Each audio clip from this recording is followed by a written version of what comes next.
les différents amendements. Un, je connais la préoccupation du groupe du Parti communiste et du Front de gauche sur ces organismes et l'implication que vous avez sur ces questions.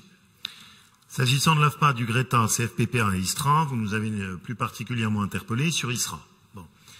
Les salariés ont été reçus par Étienne Blanc. Vous avez fait allusion dessus à terme voilé, mais je vois que vous connaissez parfaitement le dossier. On a un problème de management lourd et un problème de direction lourd. On va saisir le préfet parce qu'on a besoin de savoir ce qui s'est passé, que je ne veux pas que les salariés payent les prix de conséquences hasardeuses, parce qu'il y a quand même des choses lourdes qui se sont posées. Donc on a transmis nous-mêmes en saisine du préfet pour qu'on ait la clarté sur ce qui s'est passé sur l'ISRA.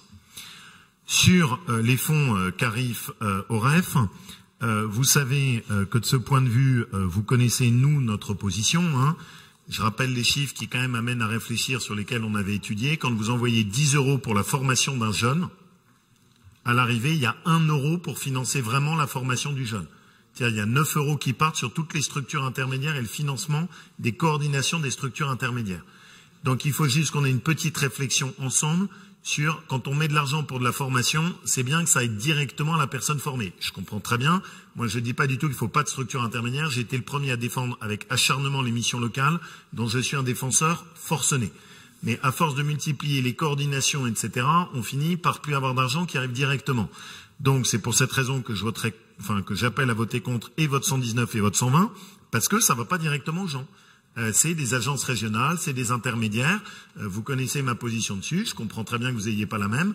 Mais je pense qu'on a une vraie réflexion à se poser. Il y a tellement de couches intermédiaires qu'à l'arrivée, il n'y a plus rien qui arrive directement aux gens.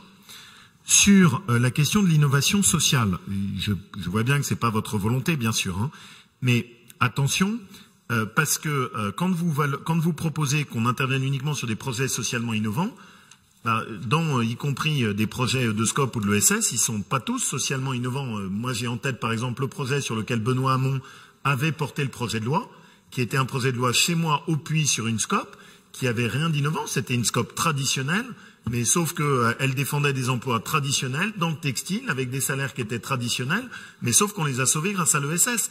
Et donc, j'ai pas envie qu'on réserve l'ESS uniquement à des projets socialement innovants. On a de l'ESS qui est sur des projets traditionnels, qui permet de sauver des emplois traditionnels dans des secteurs traditionnels. Et je veux pas qu'on les condamne, parce qu'à force de prendre que de l'innovant, on condamne nos emplois traditionnels.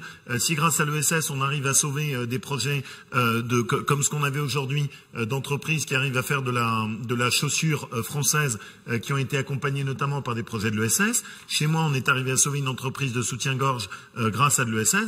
C'est peut-être pas avec un projet social innovant, il est peut-être un peu rustique, mais c'est des emplois qui sont sauvés sur nos territoires. Donc c'est pour cette raison que je suis pas pour. Enfin, le dernier point, c'est non, je ne peux pas lever vos gages, c'est interdit par notre règlement intérieur. Donc dans votre amendement, je suis obligé de le prendre avec le gage que vous mettez, ce qui est aussi un esprit de responsabilité. On n'a pas le droit, je viens de demander au règlement intérieur pour le vérifier. Je soumets donc avec un avis négatif malheureusement, mais en soulignant votre travail, les amendements successifs suivants. D'abord l'amendement 118 avec un avis négatif.